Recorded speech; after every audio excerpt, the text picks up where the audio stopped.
राम का जन्म भूमि मंत्रीगणों तथा सेवकों ने महाराज की आज्ञानुसार श्यामकरण घोड़ा चतुरंगिनी सेना के साथ छुड़वा दिया।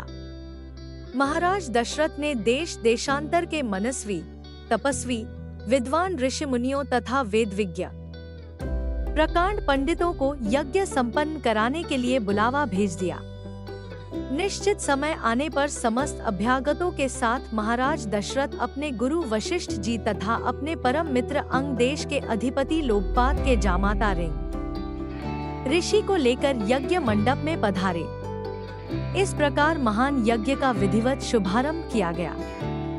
संपूर्ण वातावरण वेदों की ऋचाओं के उच्च स्वर में पाठ से गूंजने तथा समिधा की सुगंध से महकने लगा। समस्त पंडितों, ब्राह्मणों, ऋषियों आदि को यथोचित धन धान्य, गौ आदि भेंट करके सादर विदा करने के साथ यज्ञ की समाप्ति हुई।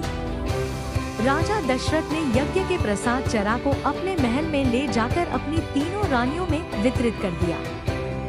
प्रसाद ग्रहण करने के परिणाम स्वरूप परमपिता परमात्मा की कृपा से तीनों रानियों ने गर्भधारण किया। जब चैत्र मास के शुक्ल पक्ष की नवमी तिथि को पुनर्वसु नक्षत्र में सूर्य, मंगल, शनि, बृहस्पति तथा शुक्र अपने अपने उच्च स्थानों में विराजमान थे, कर्क लग्न का उदय होते ही महाराज दशरथ की बड़ी रानी कौशल्या के गर्भ से एक शिशु का जन्म हुआ, जो कि श्याम वर्ण, अत्यंत तेजोमय, परम कांतिवान तथा अद्भुत सौंदर्यशाली था। उस शिशु को देखने वाले ठगे से रह जाते थे।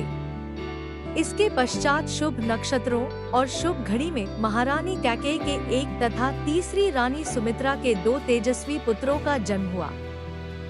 संपूर्ण राज्य में आनंद मनाया जाने लगा।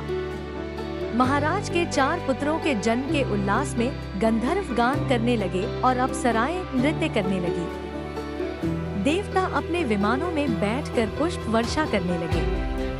महाराज ने उन्मुक्त हस्त से राजद्वार पर आए हुए भाट, चारण तथा आशीर्वाद देने वाले ब्राह्मणों और याचकों को दान दक्षिणा दी।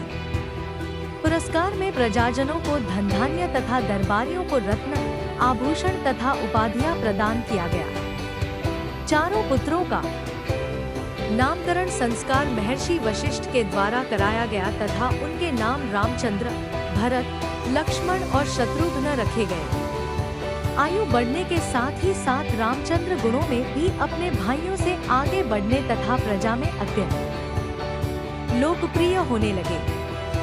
उनमें अत्यंत विलक्षण प्रतिभा थी, जिसके परिणामस्वरूप अल्पकाल में ही वे समस्त विषयों में पारंगत हो गए।